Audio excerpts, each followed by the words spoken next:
Without it, you can't practice any other virtue consistently. You can watch us live on our website www.ogtv.com.ng/live. For latest news and reports, check us on these platforms: X at Ogun TV, Facebook Ogun State Television, YouTube at OGTV Abeokuta, and TikTok at Ogun State Television. Fresh from a successful outing at the World Economic Forum in Davos, Switzerland, Vice President Kashim Shettima has briefed President Bola Tinubu on key engagement gains recorded and the next steps for Nigeria's economic reforms. The briefing came just moments before the president departed for a state visit to Turkey. The high points of the Davos engagement was the commission of the Nigeria House, Nigeria's first ever sovereign pavilion on the Davos promenade, designed as a permanent investment hub, showcasing opportunities in solid minerals, agriculture, and the digital economy. A high-level WF session titled "When Food Becomes Security," the Vice President outlined Nigeria's new national food security framework, describing agriculture as a strategic pillar of national security and macroeconomic stability. And the Accra Research Initiative, a forum advocating African industrialization driven by domestic capital and value chains rather than foreign aid. Meanwhile, President Bola Tinubu has departed Abuja for a state visit to Turkey. Nigeria deepens diplomatic and economic engagement with the Russian nation. The president's aircraft took off from the presidential wing of the Nnamdi Azikiwe International Airport at 2:05 p.m., marking the commencement of a visit aimed at strengthening bilateral relations and expanding cooperation across key sectors. Those who saw the president off at the airport included the governor of Imo State, Hope Uzodinma, the secretary to the government of the Federation, Senator George Akume, Minister of Budget and Economic Planning, Atiku Bagudu, the Minister of the Federal Capital Territory, Nelson Wike, Chief of Staff to the President, Femi Gbajabiamila, National Security Advisor, Nuru Hidibadu, and the Special Advisor to the President on Media and Public Communication, Sunday Dari. According to an earlier statement issued by the Special Advisor to the President on Information and Strategy, Bayo Ononuga, the visit will focus on consolidating the existing cordial ties between Nigeria and Turkey while exploring new areas of cooperation in security, education, social development, innovation, and aviation.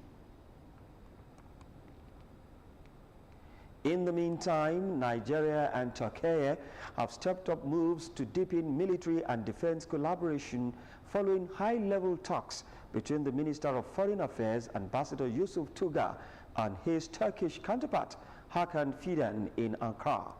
The talks held ahead of President Bola Tinubu's state visit to Turkey also focused on strengthening political, economic, security, and multilateral cooperation. In a statement issued in Abuja by Tuga's Special Advisor on Media and Communication Strategy, Harkizim Abdul Kadri, the minister said the engagement underscored the growing strategic nature of relations between the two countries and efforts to deepen bilateral cooperation. According to the statement, Tuga and Fidan reviewed existing bilateral ties and identified new areas for collaboration. The statement added that the visit, Tuga's first official trip to Turkey, reflects the growing strategic character of both countries, anchored on shared positions on sovereignty, institutional cooperation, and pragmatic partnership, with both sides confident on deeper engagement in the foreign periods ahead. And Nigeria is facing a growing housing crisis, with millions of citizens unable to access decent, safe, and affordable accommodation. Rapid population growth, urban migration, rising construction costs and limited access to mortgage financing have combined to widen the nation's housing deficit. In this special report, Nkem Agu examines the causes, consequences, and possible solutions to Nigeria's economic challenge. Here is her report. Nigeria continues to confront a massive housing shortfall, with estimates placing the deficit in the tens of millions of units, a gap that has steadily widened due to rapid population growth, urbanization, and insufficient construction outputs. Adding to this is the recent government policy to ensure people build right, arising from incessant building collapse, which has forced relevant authorities to apply sanctions by demolishing some structures to pave the way for urbanization. According to the housing sector data, an estimated 15.2 million units currently in the country are structurally inadequate, failing to meet basic safety, habitability, and service standards. Experts say that to bridge the gap, the country needs to build hundreds of thousands of new homes each year, far beyond current production levels. Previous estimates suggest around 550,000 units annually over the next decade, at a cost in the trillions of naira.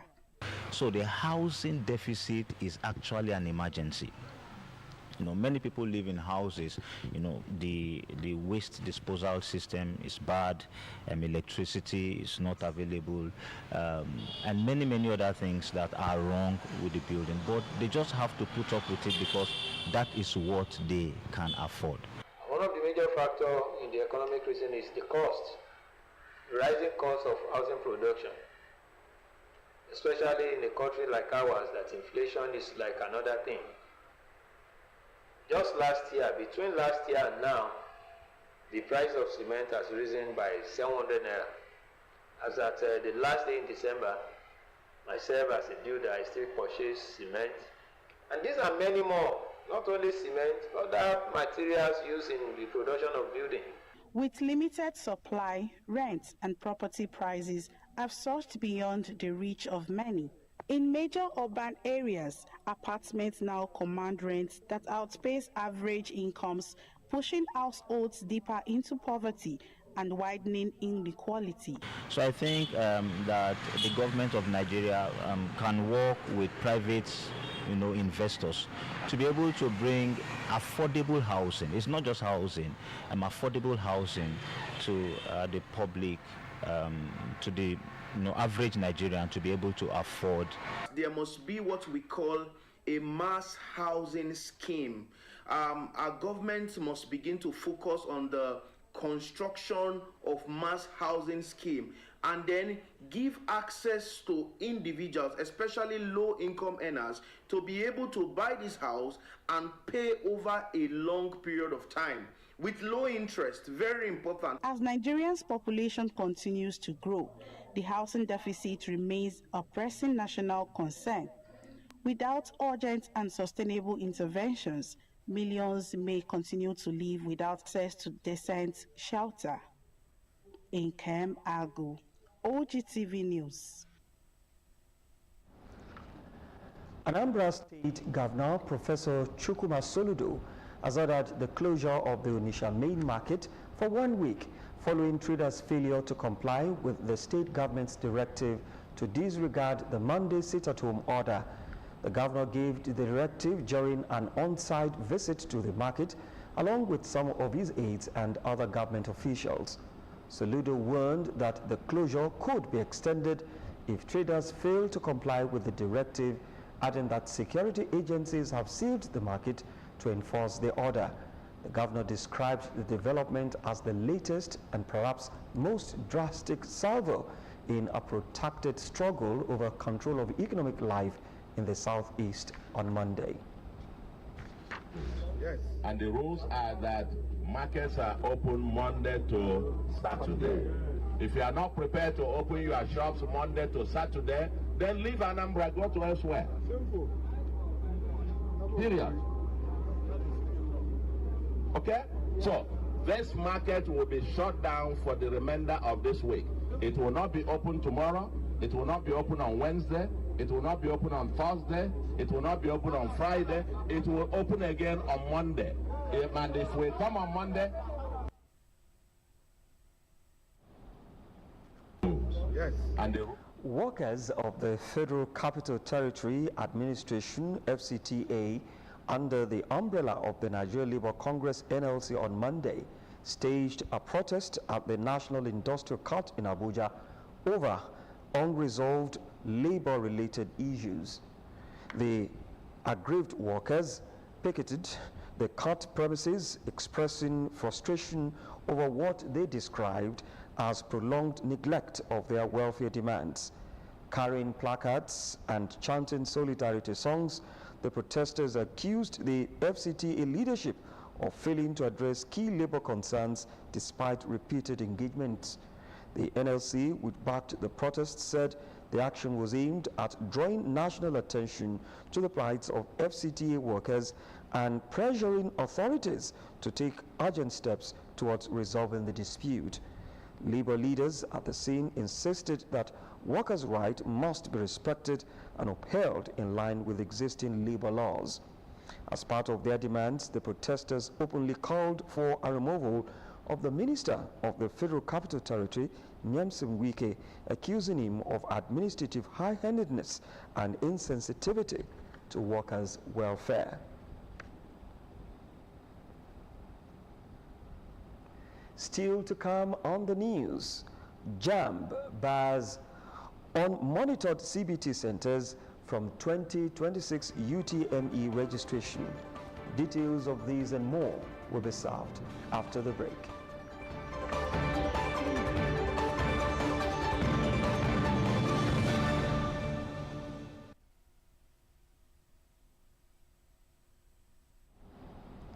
Nice to know that you are still there, and in case you're just joining us, you're watching the major news broadcast for the day on OGTV, Abeokuta. Following the suspension of the selection process for a new Awujale of Ijebu land, some indigents staged a peaceful protest across parts of the town in support of the state government's decision.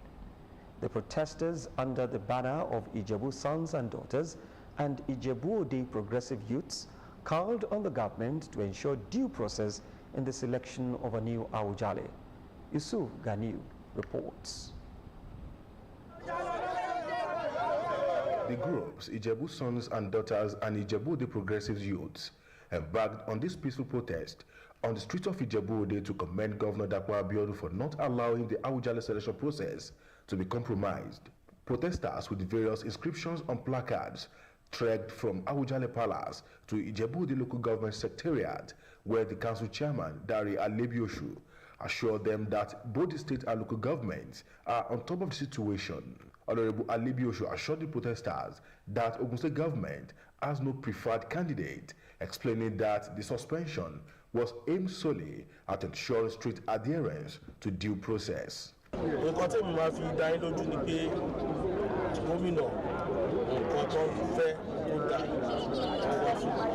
Due process that take effect. Gómìnà òde interfere pẹ̀lú ọ̀rọ̀ òṣèlú àbí àwọn àfọ̀bàjẹ́ interfere rárá. Speaking on behalf of the protesters, Alhaji Babatunde Salami says the demonstration was intended to send a clear message to the kingmakers to act responsibly. Bí gómìnà kó bá wa péjú wò kó má yẹ kí wọ́n yan nǹkan tí ó ṣe tiwa kó yan lé wa lọ́wọ́, àdúpẹ́ lọ́wọ́ gómìnà gidi gan làwa ṣe bọ́ta làṣẹ wá ṣe rálì tèmi àbá àyànjà làṣẹ dọ́dọ̀ sí àmà local government kóhùn náà gbọ́ nǹkan tó ń ṣẹlẹ̀ so kán lè bá àwọn àfọ̀bàjẹ́ yẹn kán bá wọn wí láti lè tó kíní ìpadà sí writing níta fẹ́ ń Ìjẹ̀bú-Òde torí Ìjẹ̀bú-Òde ń ṣèlú kékeré. Another protester, Yusuf Adetilewa, expresses dissatisfaction with what he describes as rumors of bribery and corruption surrounding the selection process. So that the so-called Afrobajes in Ijebu land, I don't know why maybe they have turned Awujale to money, they're extorting money from people before they can become the Awujale of Ijebu land. Awujale of Ijebu land is not a small throne. Mrs. Morayo Oyefeso also calls for equal treatment of all contestants, noting that holding a traditional title should not be used as a basis for disqualification. If you are Otumba, you can't contest for the position, which I don't think is okay, is wrong. And if they are talking about they want somebody that is tall or short, I don't think that one should be part of what the criteria they use to pick the king. So by this, we came for the protest, but the peaceful one. So the bribe, some have even been collecting cars, money, which I don't think is okay. It's very bad. So we want the governor to see into this and bring the corrupt out. They further affirmed that the Awujale stool is highly respected in Yoruba land and must be treated as such. Yusuf Ganiyu, OGTV News. In recognition of his sterling performance in public office, as well as contributions to the development of his alma mater, the Ogun State Head of Service, Mr. Kehinde Onosoya, has been honored with the Old Boy Award by the Alumni Association of Ijebu-Ode Grammar School, Ijebu-Ode, Joksuba.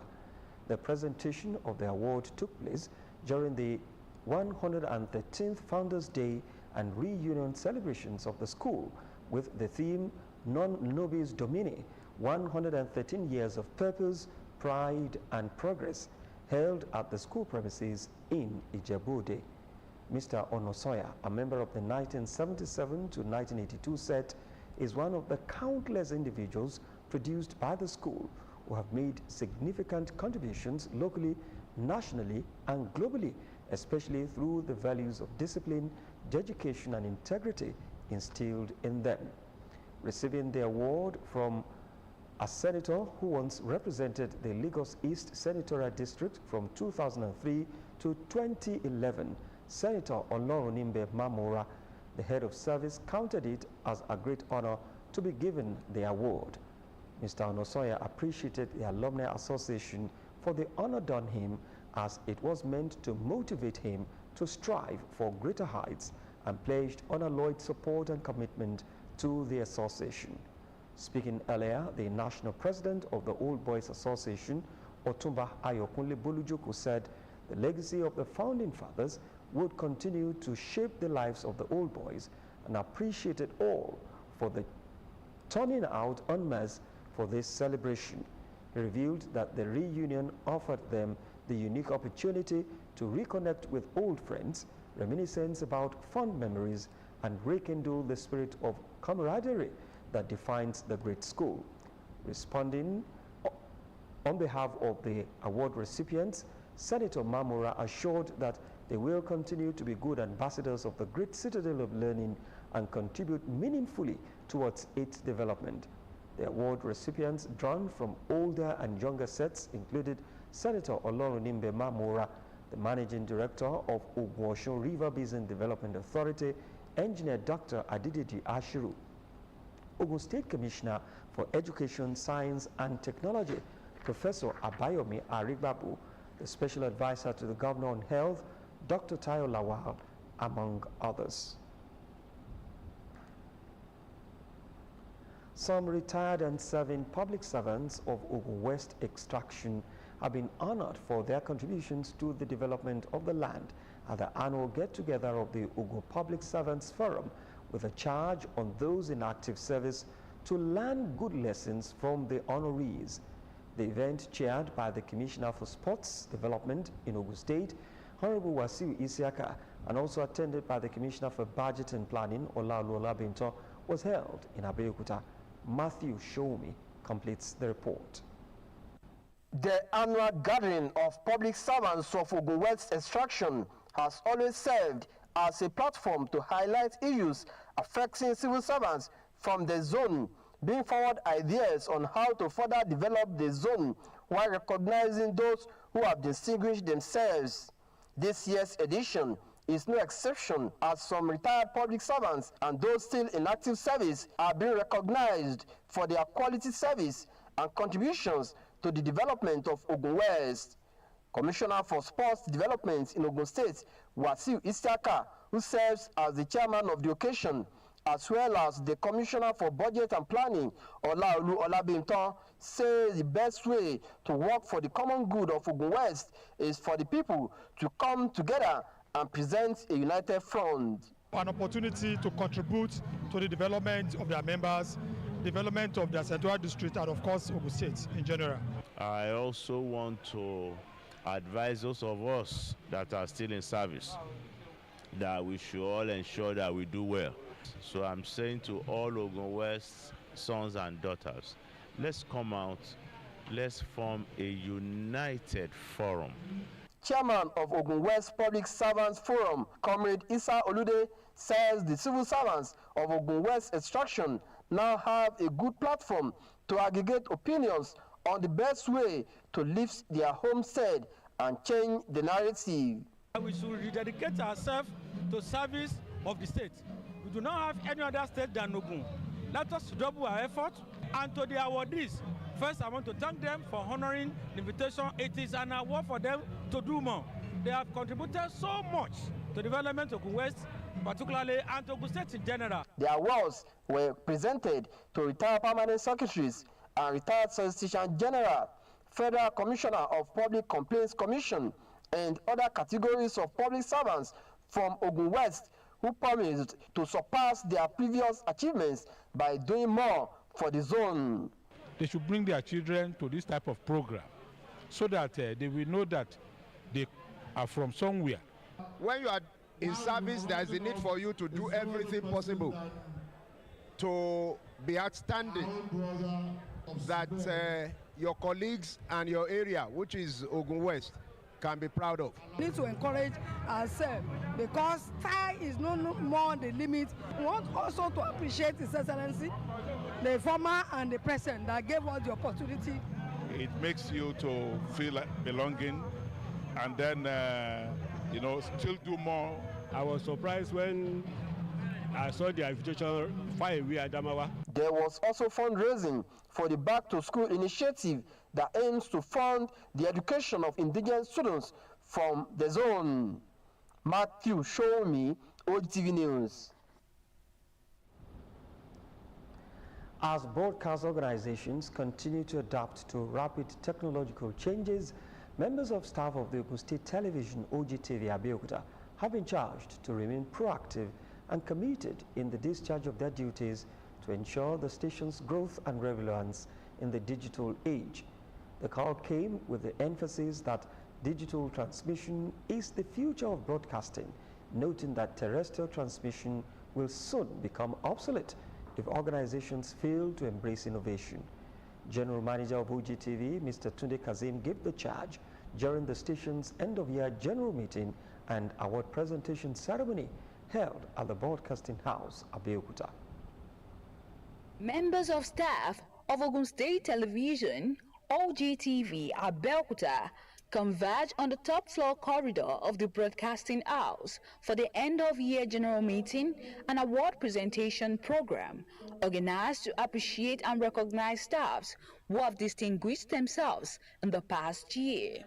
In a welcome address, the Assistant General Manager, News and Current Affairs Division, Mr. Abiodun Alabi, appreciate the synergy between management and staff, noting that despite the challenges faced in the outgoing year, the station continues to effectively discharge its responsibilities to the public. We had an incredible year, 2005, and we need to also beat our chest and to say to ourselves that we've actually done well, especially to the best of our abilities and to the best of the resources that we have.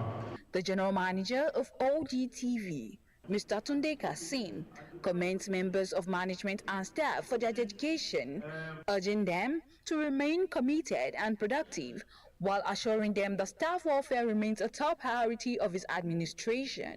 Despite our challenges, you have been so good to us as management, and I want to commend your understanding and your unrelenting passion and commitment to work, especially throughout the year 2025. It has not been an easy journey, but your unwavering zeal to keep OGTV's vision and mission ongoing have been outstandingly encouraging and laudable. The program also featured the celebration and presentation of awards to outstanding members of staff in recognition of their optimal service, productivity, and contribution across various units and departments of the station. When one is appreciated or honored or recognized for what one has been able to do, maybe in the course of your work in the maybe outgoing year, it's just a kind of a request or a kind of demand for you to do more. I believe that it is grace, and this has been a charge for me to do more in my duties and to be diligent. As part of the program, members of staff also shared their views and reflection on the year 2025, highlighting achievements, challenges, and expectations for improved service delivery in the year ahead. We appreciate management for purchasing cameras, but like Oliver Twist, we still need more.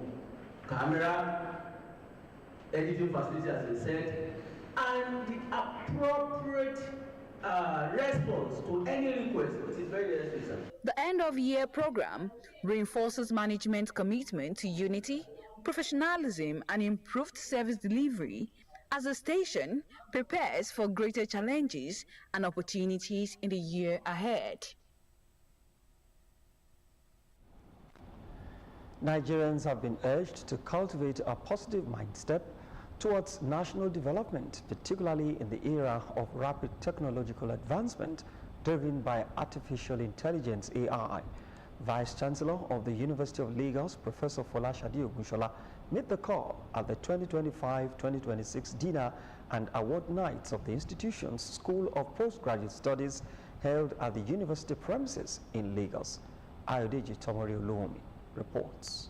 The University of Lagos School of Postgraduate Studies holds its annual dinner and award night as part of efforts to recognize academic excellence and outstanding scholarly contributions. After a month of rigorous academic work and research, graduates converged on the Jelili Adebisi Omotola Hall for the 2025-2026 edition of the event. Vice Chairman of the Dinner and Award Night Planning Committee, Professor Bolajoko Dixon Ogbechi, says the gathering is not only a moment of celebration, but also a testament to the resilience, discipline, and enduring spirit of the graduates.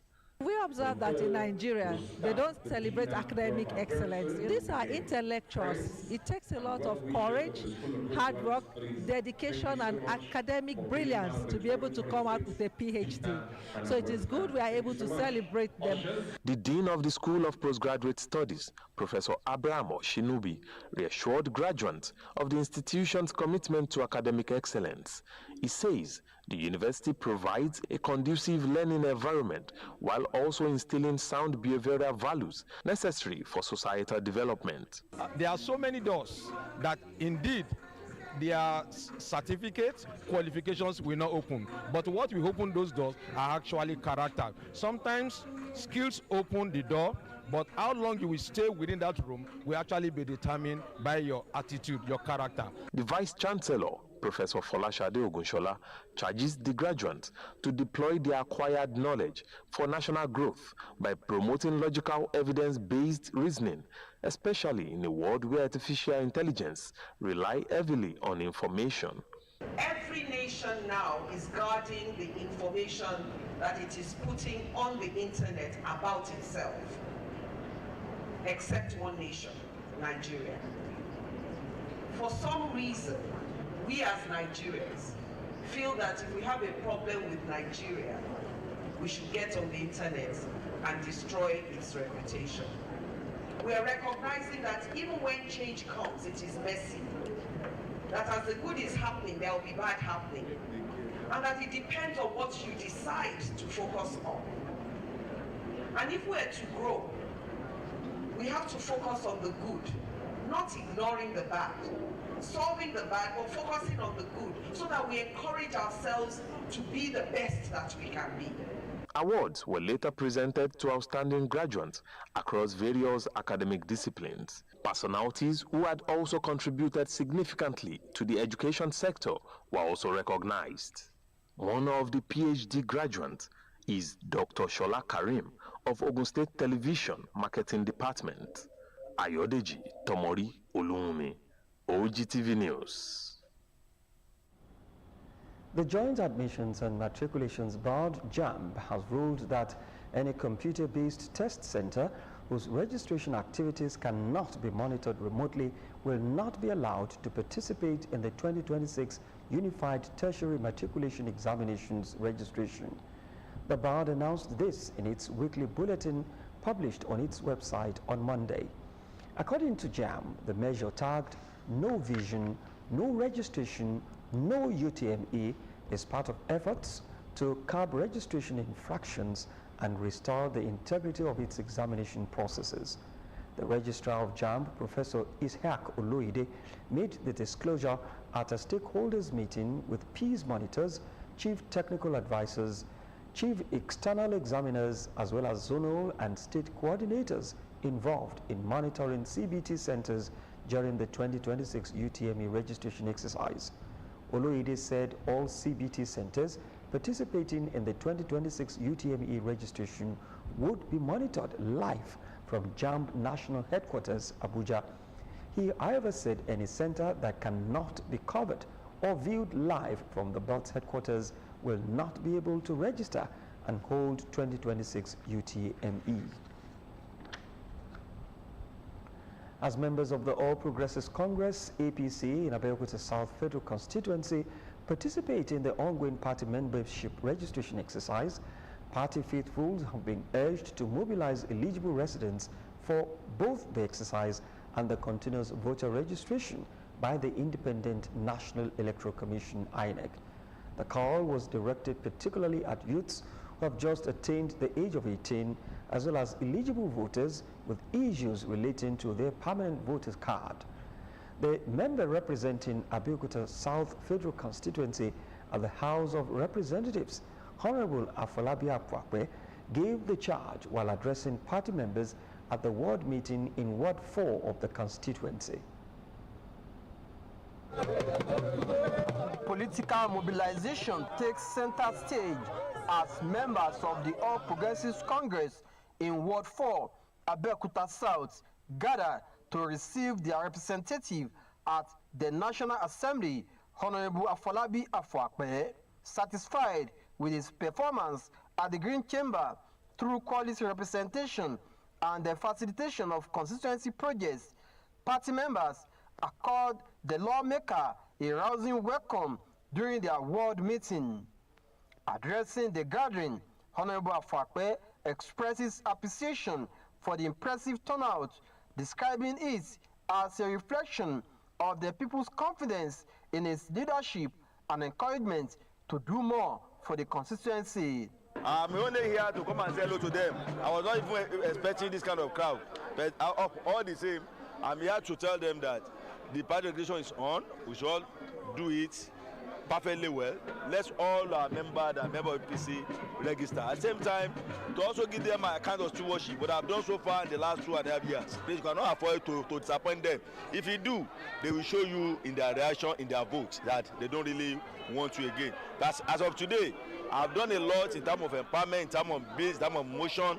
The lawmaker urges party members to ensure the success of the ongoing APC membership registration, while also mobilizing eligible residents to participate in INEC's continuous voter registration exercise. The fraction of people that are politicians are so minute when it comes to election. We need voters, and as such, voter registration is much more important even than for you to register as a member of APC.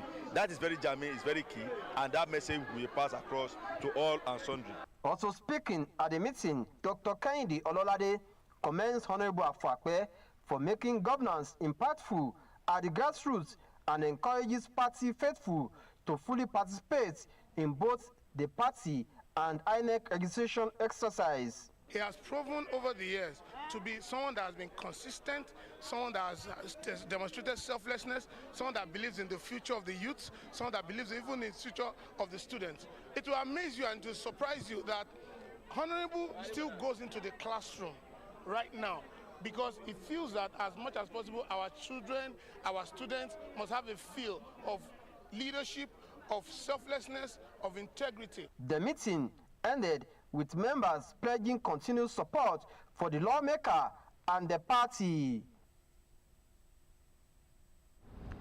In a moving blend of solemn reflection and celebration of life, family members, friends, dignitaries and residents of Makwumi in Ogun Waterside local government area gather to bid farewell to a prominent chief, Asiwaju Thomas Ajayi Farewell, who passed on at the age of 83. The burial ceremony held in his hometown, Makwumi, attracts people from within and outside the community, reflecting the high esteem in which the late chief was held and the enduring legacy of his faith, wisdom and service to humanity. Olaide Oloye reports.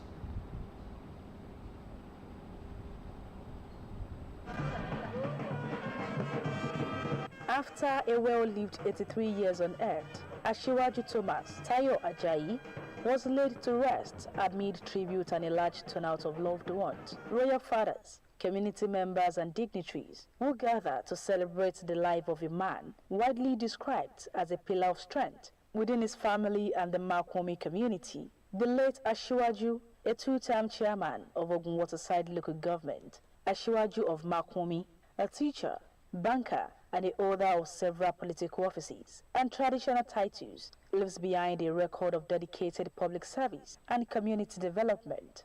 The funeral rites began with a solemn church service at St. Andrew's Anglican Church, Makwumi, where hymns, prayers, and scriptural exhortation are offered for the repose of his soul.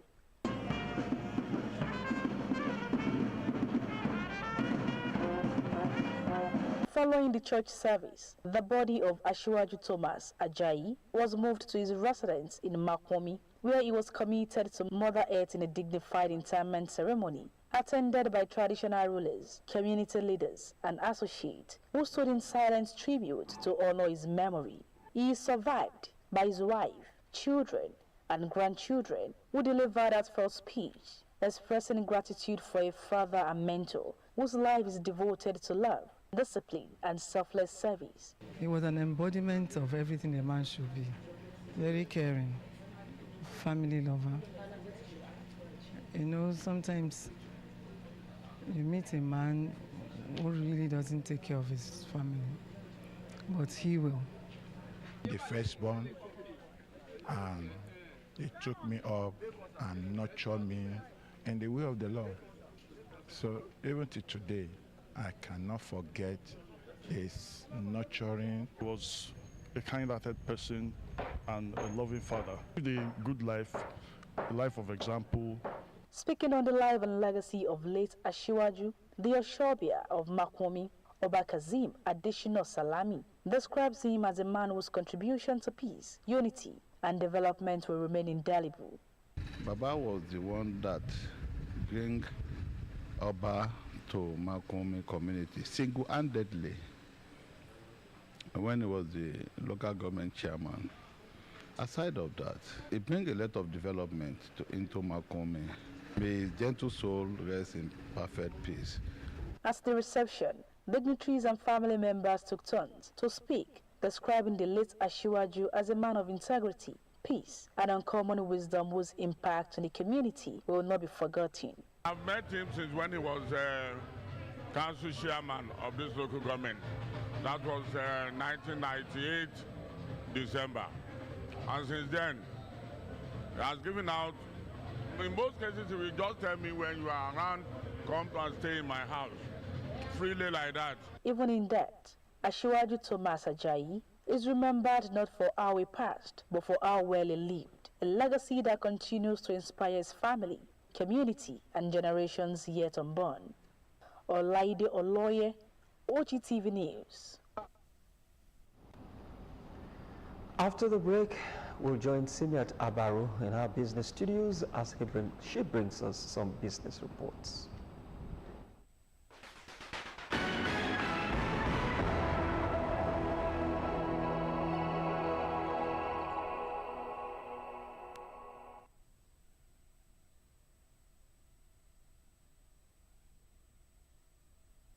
You're welcome to the business segment of the